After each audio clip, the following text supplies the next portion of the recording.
Hello everyone, welcome back to another episode of my channel the United Frontier. तो ये video में बात करेंगे कल जो मैच था between Manchester United and rangers Europa league में, उस मैच को लेके इन डिटेल में बात करेंगे इस वीडियो में। और उसी के साथ जितने भी सारे लेटेस्ट ट्रांसफर अपडेट्स हैं रिगार्डिंग गर्नाचो एंड पैट्रिक डोरगू, उसको लेके भी बात करेंगे ये वीडियो में। तो बिना टाइम खराब किए चले इस वीडियो को शुरू करते हैं। तो देखिए, कल एक ऐसा मैच था which should be a 3-0 comfortable victory for us, लेकिन in the end it was a hard fought 2-1 victory and this is the moment of truth of Manchester United right now। यही हमारा सत्य है और ये मैच में वो चीज फिर से हम लोग को देखने को मिला जो कि लगभग हर दूसरे मैच में हम लोग को इस सीजन में देखने को मिल रहा है, वही कि हम लोग पैचेस में अच्छा खेलते हैं और पैचेस में खराब भी खेलते हैं, और उसी के साथ in front of the goal we are wasteful. और ये सारे चीजें कल के मैच में फिर से हम लोग को देखने को मिला। मतलब कल के मैच के अगर स्टार्टिंग 11 की बात करूं तो कल के मैच में मिडफील्ड में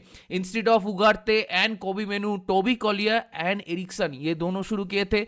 सामने आपका अलेहांद्रो गर्नाचो एंड ब्रूनो शुरू किया था और स्ट्राइकर पे जर्गजी, राइट विंग बैक पे आपका खेल रहा था अमाद, पीछे खेल रहा था लेनी euro, delete and लिसांद्रो Martinez and left wing में खेल रहा था डिएगो डैलो। कल के मैच शुरू होने के बाद हम लोग को ये देखने को मिल रहा है कि एरिक्सन बहुत ऊपर चढ़ के खेल रहा था, इसलिए मिडफील्ड में थोड़ा बहुत गैप बन रहा था between Tobey Collyer and Ericsson. और एरिक्सन इस टीम में अभी बॉल कैरियर की तरह नहीं खेल सकते क्योंकि ही क्लियरली लैग दोज लेग्स, तो इसीलिए majority of the time Bruno deep down आके मिडफील्ड में खेल रहा था।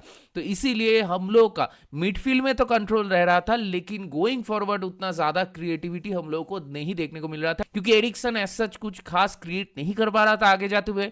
और दूसरी तरफ हम लोग मैच में कंट्रोल तो कर रहे थे, लेकिन फर्स्ट हाफ की अगर मैं बात करूं तो फर्स्ट हाफ में हम लोग एज सच कुछ बिग चांसेस नहीं क्रिएट किए थे एक्सेप्ट वन, जो कि एक कॉर्नर से था और वहां पे हम लोग कॉर्नर से एक गोल स्कोर भी किए थे and it was a pretty legit goal scored by delete. वहां पे वो गोल डिसअलाउड हो गया क्योंकि लेनी यूरो का एक फाउल दिया गया ऑन अ रेंजर्स प्लेयर। मेरे ख्याल से वो बिल्कुल ही गलत डिसीजन था and it was clearly shown that it was too soft of a foul. Leny Yoro वहां पे उसको पुश ही नहीं किया था, लेकिन फिर भी उसको वीएआर ने डिसअलाउ कर दिया। तो यही चीज मुझे समझ में नहीं आता कि जब भी इट इज मैनचेस्टर यूनाइटेड तभी हम लोग के अगेंस्ट में कैसे ये डिसीजंस चले जाते हैं। मतलब अगर आप पिछले 3 साल की रिकॉर्ड्स उठा के देख लो या फिर इस साल भी अगर आप देख लो तो लगभग 10 में से 8 डिसीजंस हमेशा हम लोग के अगेंस्ट में ही जाता है। एवरीबॉडी नोस कि football is a contact sports और मिनिमम कॉन्टैक्ट था वहां पे, वो क्लियर कट फाउल नहीं था, इट वाज टू सॉफ्ट। और हम लोग जो मैच में हाफ टाइम में जाते हुए 1-0 लीड कर सकते थे वो हम लोग नहीं कर पाए। तो देखिए, वो कॉर्नर से गोल कैंसिल होने के बाद भी हम लोग एज सच कुछ बिग चांसेस फर्स्ट हाफ में क्रिएट नहीं कर पा रहे थे क्योंकि ब्रूनो ज्यादा ऊपर नहीं जा रहा था। लेकिन जब जब ब्रूनो ऊपर चढ़ के खेल रहा था and he was just outside the rangers box, तब तब वी वर लुकिंग शार्प और लग रहा था कि यहां से कुछ बन सकता है। तो यही डिफरेंस है हम लोग की टीम में अभी कि ब्रूनो एक लौता क्रिएटिव प्लेयर है जो कि क्वालिटी के साथ अपफ्रंट बहुत कुछ लाता है हम लोग के टीम में, जो कि दूसरे प्लेयर्स नहीं कर पा रहे हैं। और यही एक दिक्कत है मैनचेस्टर यूनाइटेड में करेंटली, क्योंकि हम लोग के पास ना तो कोई प्रॉपर लेफ्ट विंग बैक है ना तो कोई प्रॉपर राइट विंग बैक है, लेकिन फिर भी जो प्लेयर्स अभी लेफ्ट विंग या राइट विंग में खेलते हैं या फिर फुल बैक में खेल रहे हैं वो सारे प्लेयर्स क्रॉसेस नहीं डालते आगे जाते हुए। तो इसलिए नो मैटर व्हाट हम लोग जर्जी को खिलाए या फिर हॉयलैंड को खिलाए, कोई क्रॉसेस डिलीवरी नहीं मिलता बॉक्स पे। लेकिन अगर आप दूसरे टीम्स को देखो, इवन वीकर टीम्स को भी देखो, वो भी अपने गेम में हमेशा क्रॉसेस को इन्वॉल्व करते हैं और उनके प्लेयर्स अच्छा क्रॉसेस डालते हैं। तो यही एक बड़ा सा दिक्कत है इन मैनचेस्टर यूनाइटेड कि हम लोग क्रॉसेस नहीं डालते। मतलब क्रॉसेस डालने के बाद गोल स्कोर करना तो अलग बात है, मतलब वहां पे तो आपको एक क्वालिटी क्रॉस डालना होता है, वो तो अलग बात है। हम लोग पहला जो बेसिक चीज है क्रॉसेस डालना, बॉल को बॉक्स के अंदर डालना ओपोनेंट की, वही हम लोग नहीं कर पाते। तो ये तो एक बड़ा सा दिक्कत है। जितना भी डिलीवरी बॉक्स में होता है वो सब आपका होता है फ्रॉम ब्रूनो। तो हाफ टाइम में स्कोर लाइन था 0-0। इसके बाद सेकंड हाफ में जब मैच चालू होता है तो सेकंड हाफ में ही कुछ सिमिलर चीजें फिर से हम लोगों को देखने को मिलता है कि ब्रूनो मिडफील्ड में ड्रॉप डाउन करके खेल रहा था अलॉन्ग विद टोबी कॉलियर और एरिक्सन ऊपर चल के खेल रहा था। तो मैच में जब तक ये सिचुएशन था कि ब्रूनो मिडफील्ड में था एंड एरिक्सन ऊपर चल के खेल रहा था, तो तब तक एक ही चीज हम लोगों को देखने को मिलता था कि जब भी गर्ना गर्नाचो को मौका मिल रहा था तो he was trying to take a shot, he was trying to take on, वो हम लोग के लिए एक डायरेक्ट थ्रेट था। और दूसरी तरफ दूसरे विंग में जो अमाद खेल रहे थे वो उसको जब भी बॉल मिल रहा था ही was getting marked by 2-3 ranger players. तो यही कुछ स्टोरी चल रहा था कि सेकेंड हाफ में रूबेन अमोरिम चेंजेस करते हैं। Ruben Amorim made some substitutions and Toby Collyer and Eriksen की जगह पे वो उगारते एंड कोबी मेनू को लेके आए और हाफ टाइम के बाद ही डिलीट के जगह पे हैरी मैगवायर को लेके आए थे। सेकेंड हाफ में जब मिडफील्ड में मैनुअल उगारते एंड कोबी मेनू खेल रहा था तो मिडफील्ड में हम लोग के पास तो कंट्रोल था, लेकिन इससे एक आसानी हुआ हम लोगों को, वो कि ब्रूनो अप फ्रंट चला गया, वो नंबर 10 पोजीशन में और चैनल्स में काम करने लगा। तो जब ब्रूनो ऊपर चला गया तो तब हम लोग एक के बाद एक लगातार बिग चांसेस क्रिएट करते गए अप फ्रंट। और वहां पे आपको कहना होगा कि पहला जो गोल हम लोग को मिला वो फिर से हम लोग को कॉर्नर से ही मिला था। पहले हाफ में कॉर्नर से गोल मारने के बाद भी वो डिसअलाउड आउट हुआ था, लेकिन वही चीज सेकेंड हाफ में हम लोगों ने करके दिखा है कि Bruno took the corner from the left और वहां पे एक ब्रिलियंट सा डिलीवरी। लेकिन रेंजर्स की गोलकीपर जैक बटलैंड जो पहले मैनचेस्टर यूनाइटेड के लिए खेलते थे, मतलब हम लोग कहते हैं ना कि once a red always a red, तो वहां पे उसने एक गलती कर दिया। He considered a horrible goal at Stretford End. वहां पे उसने बॉल को पंच करने की कोशिश किया लेकिन ही गॉट ऑल रॉन्ग और बॉल अंदर चला गया and it was a horrible own goal for him. हम लोग को मैच में 1-0 का लीड मिल जाता है due to that Jack Butland own goal. उसके बाद हम लोग back to back 2 chances create करते हैं, one for Alejandro Garnacho and second for Harry Maguire. ये दोनों बिग चांसेस हम लोग क्रिएट किए थे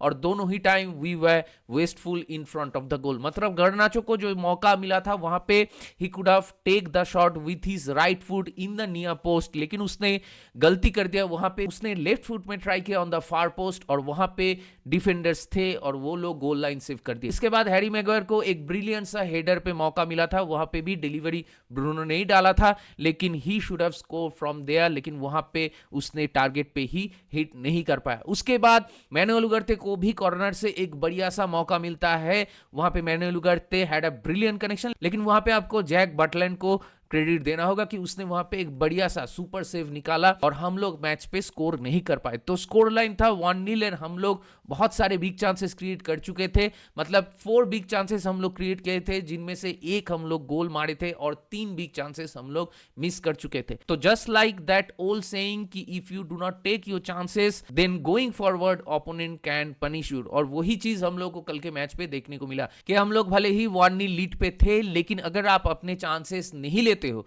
तो 1-0 का लीड सबसे वर्नरेबल होता है। तो जितना भी मैच आगे बढ़ता है तो ओपोनेंट टीम के पास एक मौका रहता है कि कभी भी वो लोग मैच में वापसी कर सकते हैं और वैसा ही कुछ कल के मैच में भी फिर से हम लोग को देखने को मिला। जस्ट लाइक दैट 88 मिनट में वो लोग मैच पे वापसी कर देते हैं, रिसर्च वहां पे एक इक्वलाइजर गोल मार देता है एंड लेट्स बी ऑनेस्ट उस वक्त हम लोग थोड़ा फ्लैट दिख रहे थे पिच पे, मतलब जैसे कि मैं कह रहा था कि हम लोग फेज वाइज पैचेस में अच्छा खेल रहे थे या फिर खराब खेल रहे थे।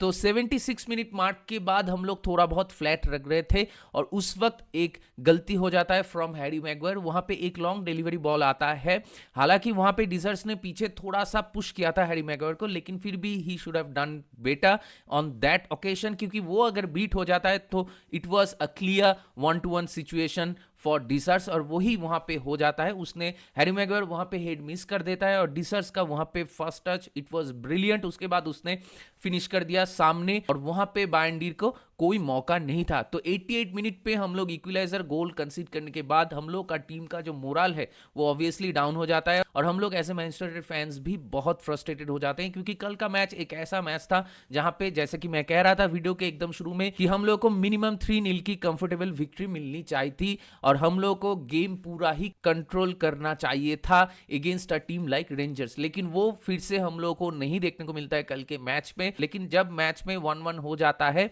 उसके बाद आई हैव टू से कि Manchester United showed that mentality, showed that character and showed that hunger to win the game, क्योंकि ये मैच अगर हम लोग जीत जाते तो ये मैच जीतने के बाद हम लोग का ऑटोमेटिक क्वालिफिकेशन हो जाता फॉर द नेक्स्ट राउंड। तो इसीलिए कल के मैच जीतना बहुत ही जरूरी था, क्योंकि कल के मैच शुरू होने से पहले रेंजर्स एंड मैनचेस्टर यूनाइटेड के बीच सिर्फ एक ही पॉइंट का फासला था, लेकिन इक्वलाइजर गोल कंसीड करने के बाद हम लोग मैच में डटे रहते हैं और उसी के साथ गोइंग फॉरवर्ड ब्रूनो एक के बाद एक चांसेस क्रिएट करता है, वहां पे आमद को भी स्पेसेस मिलता है। तो 90 मिनट हो चुका था मैच में और उसी के साथ मैच का स्कोर लाइन था 1-1 और हम लोग ओपन प्ले से कोई भी चांस को बड़ी नहीं कर पा रहे थे।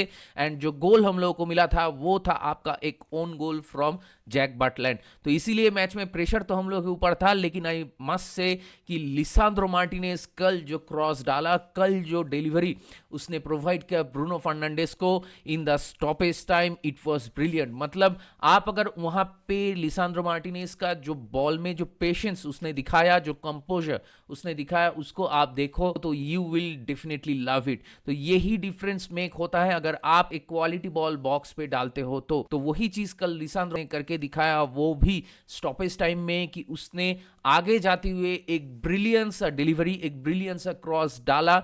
मतलब पिन पॉइंट एक बॉल था कि वहां पे ब्रूनो के सामने वो बॉल आके गिरा और ब्रूनो का वहां से एक ब्रिलियंट सा finish between the legs of Jack Butland और स्टॉपेज टाइम में विनर मिल जाता है हम लोग को और मैच का स्कोर लाइन हो जाता है 2-1। तो वहां पे आपको दोनों को ही बहुत ज्यादा क्रेडिट देना होगा, एक तो लिसांद्रो Martinez for delivering that ball और उसी के साथ ब्रूनो फर्नांडिस। मतलब वहां पे ब्रूनो फर्नांडिस जो टाइमली रन बनाया था, वो रन्स यूजुअली स्ट्राइकर्स बनाते हैं और यही रन्स बनाना होगा गोइंग फॉरवर्ड हॉयलैंड को एंड जर्सी को, तभी हम लोग ओपोनेंट को स्ट्रेच कर पाएंगे। कल के match in the and it was a hard fought victory, लेकिन हम लोग को कल के मैच कायदे में अगर देखा जाए तो 3-0 कंफर्टेबली जीतना चाहिए था और वो हम लोग इसलिए नहीं जीते कि हम लोग गोल के सामने क्लिनिकलनेस नहीं दिखा पाए। हम लोग गोल के सामने जितने भी अपॉर्चुनिटीज मिला, बहुत सारे अपॉर्चुनिटीज ऐसे थे जिसको हम लोग इजीली बड़ी कर सकते थे अगर हम लोग थोड़ा ठंडे दिमाग से काम लेते तो कल के मैच में बहुत सारे पॉजिटिव्स भी थे, बहुत सारे नेगेटिव्स भी थे। नेगेटिव्स के मामले में मैं ये कहूंगा कि हम लोग गोइंग फॉरवर्ड जो कन्वर्शन रेट है वो हम लोग की खराब है एज यूजुअल और उसके साथ हम लोग जब मैच को कंट्रोल करते हैं एंड मैच में हम लोग को गोल मार देना चाहिए, तब हम लोग वो एडवांटेज नहीं ले पाते और हम लोग मैच को किल नहीं कर पाते हैं। और उसी के साथ जो पॉजिटिव्स मैं कहूंगा वो ये कि Bruno Fernandes was a big positive. वो ही एक लौता क्रिएटर है हम लोग के टीम में जो जब भी ऊपर चला जाता है तब हम लोग का जो गेम है वो बहुत ही बेहतर हो जाता है और उसी के साथ सेट पीसेस में डे बाय डे हम लोग बेहतर हो रहे हैं and it is clearly visible on each and every match day कि कल वाले मैच में भी अगर आप सेट पीसेस देखो, लेफ्ट हैंड साइड से ब्रूनो लेता है एंड राइट हैंड साइड से आमाद लेते हैं। तो ये दोनों ही जब सेट पीसेस लेते हैं तो 9 आउट ऑफ 10 टाइम्स वो लोग एक अच्छा डिलीवरी बॉक्स के अंदर डालते हैं। तो इसीलिए सेट पीसेस को लेके I am really happy after a long time. और उसी के साथ हम लोग डिफेंस वाइज भी कल अच्छा ही खेले एंड एज सच रेंजर ने कुछ खास चांसेस क्रिएट नहीं भी किए थे, लेकिन उनको फिर भी जो थोड़ा बहुत मौका मिला उनमें से ही उन्होंने एक गोल मार दिया and that too so late in the game. उसके बाद हम लोग अंडर प्रेशर आ गए थे, लेकिन at the end लिसांद्रो Martinez and Bruno helped us with this victory and with this important 3 point. और इसी के साथ हम लोग अभी यूरोपा लीग के टेबल में नंबर 4 पोजीशन में आ चुके हैं विद 15 पॉइंट्स और उसी के साथ ऑटोमेटिक क्वालिफिकेशन भी हम लोग का हो चुका है नेक्स्ट राउंड में। तो अभी हम लोग को प्ले ऑफ नहीं खेलना पड़ेगा, हम लोग डायरेक्ट क्वालिफाई कर चुके हैं फॉर द नेक्स्ट राउंड। तो कल के मैच की अगर परफॉर्मेंस की बात करूं प्लेयर्स की, तो मेरे ख्याल से Bruno had a brilliant game और उसी के साथ लिसांद्रो मार्टिनेज का गेम भी बहुत अच्छा था और यही चीज दिखाता है कि लिसांद्रो मार्टिनेज हम लोग के टीम में क्यों बहुत इंपॉर्टेंट प्लेयर है एट द बैक, क्योंकि वो एक लौता ऐसा डिफेंडर है हम लोग की टीम में जो कि लेफ्ट फुटेड है और उसी के साथ जब भी वो खेलता है तो हम लोग का प्लेइंग फ्रॉम द बैक जो है वो बढ़िया हो जाता है क्योंकि he is the only ball playing defender we got. Lisandro Martinez between the line passes खेल सकते हैं, लिसांद्रो मार्टिनेज क्रॉसेस डाल सकते हैं और लिसांद्रो मार्टिनेज आगे जाते हुए गोल पे शॉट भी ले सकते हैं। कल के मैच में भी उसने एक बढ़िया सा शॉट लिया था पहले हाफ में जो जैक बटलैंड ने सेव कर दिया था, लेकिन ये चीज दिखाता है कि गोइंग फॉरवर्ड लिसांद्रो मार्टिनेज कितना कॉन्फिडेंट है। लिवरपूल के मैच में भी उसने आगे जाते हुए एक ब्रिलियंट सा गोल स्कोर किया था और उसी के साथ कल के मैच में भी एकदम एंड में जाके उसने एक ब्रिलियंट सा डिलीवरी डाला है। तो ऐसे ही हम लोग को क्रॉसेस डालना होगा। हम लोग के right wing back and left wing back में जो लोग खेलते हैं और जो विंगर्स हैं उनसे ये क्रॉसेस हम लोग को देखने को मिलना चाहिए गोइंग फॉरवर्ड, तभी हम लोग कह पाएंगे कि हम लोग के स्ट्राइकर जो खेल रहे हैं वो हॉलैंड हो या जर्जी हो या फिर दूसरे प्लेयर्स, उनको वो डिलीवरी, वो चांसेस, वो अपॉर्चुनिटी मिलेगा ओपोनेंट के बॉक्स में टू स्कोर सम गोल्स। और हम लोग के गेम में वो ही अभी करंट टाइम पे मिसिंग है कि हम लोग क्रॉसेस नहीं डालते बॉक्स पे। और उसी के साथ कल के मैच में टोबी कॉलियर का गेम भी ठीक ठाक ही था। He is very physical player और उसी के साथ उसको अगर वक्त मिले, ऐसे ही मैचेस में गेम टाइम मिलता रहे, तो he can be a very good addition for our team. उसका एक दिक्कत है कि वो लॉन्ग पासेस नहीं खेल सकता लाइक उगारते, तो वहां पे उसको थोड़ा वर्क करना पड़ेगा। And he is pretty young, तो वो टाइम तो उसको देना ही पड़ेगा। उसी के साथ उगारते एंड कोबी मेनू जब पिच पे आए, they had also a good game. और गर्नाचो का गेम भी कल ठीक ठाक ही था, मतलब इतना कुछ खास भी नहीं था, इतना कुछ खराब भी नहीं था। मतलब सेकेंड हाफ में एक बढ़िया सा शॉट उसने लिया था, लेकिन कल के मैच में अगर मैं ओवरऑल बात करूं तो गर्नाचो का गेम डिसेंट था। और ये चीज रूबेन अमोरिम ने आफ्टर द मैच भी कहा है कि गार्नाचो का गेम दिन बर दिन धीरे धीरे बेहतर हो रहा है and he is getting the idea कि पिच पे जाके क्या करना है क्या नहीं करना है। तो कल के मैच के बाद इट वाज क्लियरली विजिबल कि it was a statement from Ruben Amorim to INEOS कि गार्नाचो को वो कल के मैच पे स्टार्ट देते हैं। And the statement was to INEOS कि मैं गार्नाचो को रखना चाहता हूं इस टीम में, I do not want to sell him. तो इसके लिए आप एफए को क्रिटिसाइज कर सकते हो कि ऐसे घटिया रूल्स बनाने के लिए कि आपको अपना यूथ प्लेयर और एसेट्स को आपको ऐसे बेच के प्रॉफिट एंड सस्टेनेबिलिटी मेंटेन करना पड़ता है। तो इसके लिए आप क्रिटिसाइज तो कर सकते हो, लेकिन मेरे ख्याल से इनियोस को भी उतना ज्यादा क्रिटिसाइज करने की कोई मतलब नहीं है, क्योंकि हम लोग के टीम में रीइंफोर्समेंट की सक्सेस जरूरत है। एंड गार्नाचो ही हम लोग के पास एक ऐसा ऑप्शन है लौता अभी जिसको बेच के हम लोग वो चीज कर सकते हैं, क्योंकि मार्कस राशफोर्ड का अभी भी कोई अता पता नहीं है मार्कस राशफोर्ड से हम लोग मूव ऑन कर पाएंगे कि नहीं। लेकिन कल के मैच में फिर से रूबेन अमोरिम और एक स्टेटमेंट डाल दिया टू मार्कस राशफोर्ड की Marcus Rashford no matter what he is saying, no matter what his PR team is saying, Marcus Rashford को हम लोग इस टीम में और इंक्लूड नहीं करेंगे। तो इसीलिए मार्कस राशफोर्ड को वो टीम के बाहर रखता है कल के मैच में भी। और ये चीज और भी साफ होता है वो इसलिए कि कल के मैच में एंटनी को हम लोग बेंच पे रखते हैं डिस्पाइट नोइंग द फैक्ट कि एंटनी रियल बेटिस में ज्वाइन कर रहा है। तो इसीलिए मार्कस राशफोर्ड के लिए वो और भी एक लाउडर मैसेज हो जाता है फ्रॉम रूबेन अमोरिम कि देखो एंटनी जो कि रियल बेटिस में जा रहा है उसको कल के मैच में मैंने बेंच पे रखा, लेकिन तुमको नहीं रखा। तो इसीलिए मुझे नहीं लगता कि Marcus Rashford does have any future going forward in Manchester United. तो उसको डेडलाइन डे में भी अगर होता है तो हम लोग उससे मूव ऑन करेंगे। और दूसरी तरफ हियर वी गो आ चुका है कि Antony to Real Betis loan deal done, reminder of the season Antony Real Betis में खेलेंगे, उसके बाद फिर से मैनचेस्टर यूनाइटेड में वो वापस आएंगे। तो मैं ऐसा ही चाहूंगा कि रियल बेटिस में जाके वो थोड़ा बहुत अच्छा खेले ताकि हम लोग को मार्केट में थोड़ा बहुत अच्छा खासा पैसा मिले फॉर एंटनी।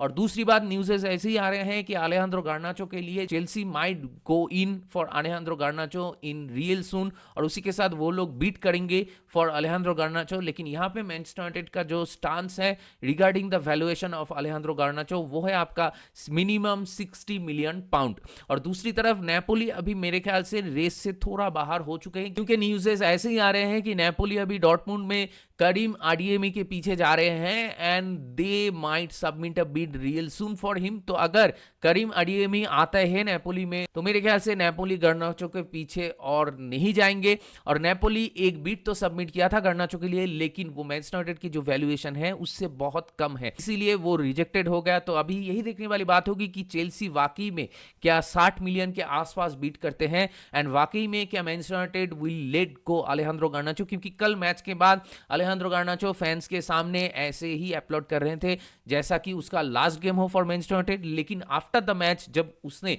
इंटरव्यू दिया तो उसने वहां पे ये चीज साफ साफ कहा कि I want to stay here and I want to fight for my place in Manchester United. तो दोनों तरफ की ही चीजें हम लोग को देखने को मिलता है। आप जैसे भी चाहो नैरेटिव को ड्राइव कर सकते हो फ्रॉम दिस सिचुएशन, तो only time will tell what will happen in the future. और उसी के साथ चलिए अभी थोड़ा बहुत पैट्रिक डोरगू की बात कर लेते हैं। तो पैट्रिक डोरगू के लिए मैनचेस्टर यूनाइटेड जो पहला बीट सबमिट किया था वो आपका 25-26 मिलियन यूरो के आसपास ऐसा ही कुछ था, जिसको लीचे ने रिजेक्ट कर दिया। तो अभी न्यूज़ ऐसे ही आ रहे हैं कि पैट्रिक डोरगू के लिए मैनचेस्टर यूनाइटेड 30 मिलियन यूरो से थोड़ा ज्यादा बीट करेंगे और लीचे के साथ वो लोग नेगोशिएट करेंगे टू सील द डील, क्योंकि प्लेयर की कॉन्ट्रैक्ट को लेके कोई दिक्कत नहीं है। भले ही दूसरे टीम्स भी ये रेस में शामिल होने की कोशिश कर रहा था, लेकिन Patrick Dorgu made up his mind to join Manchester United. तो अभी तो लग रहा है कि हम लोग बहुत जल्दी पैट्रिक डोरगू वाला डील सील कर लेंगे, और वो हम लोग के लिए बहुत इंपॉर्टेंट है, क्योंकि हम लोग को एक लेफ्ट विंग बैक की सख्त से सख्त जरूरत है।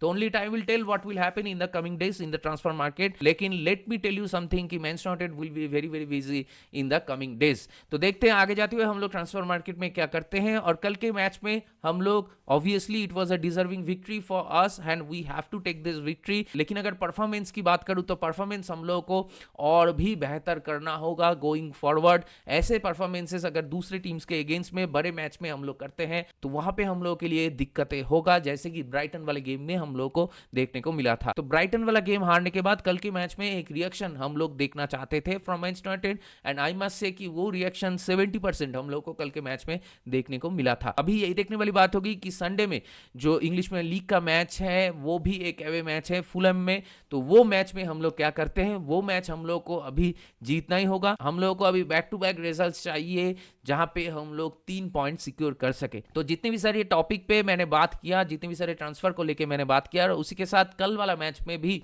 मैंने जो जो पॉइंट्स बताए, ये सारे पॉइंट्स को लेके आप लोग का क्या मानना है, आप लोग का क्या राय है, मेरे साथ जरूर शेयर कीजिए। तो दैट बीइंग सेड, इस वीडियो को चलिए यहीं पे एंड करते हैं। अगर आप मेरे चैनल में नए हो तो मुझे जरूर सब्सक्राइब कीजिए, इस वीडियो को लाइक कीजिए और शेयर कीजिए अपने दोस्तों के बीच या फिर जान पहचान वालों के बीच जिनको ऐसे वीडियोस देखना पसंद है। तो बहुत जल्दी मिलेंगे अगले वाले वीडियो में, तब तक ख्याल रखिए अपना, take care, goodbye, glory glory Manchester United and keep the red flag high.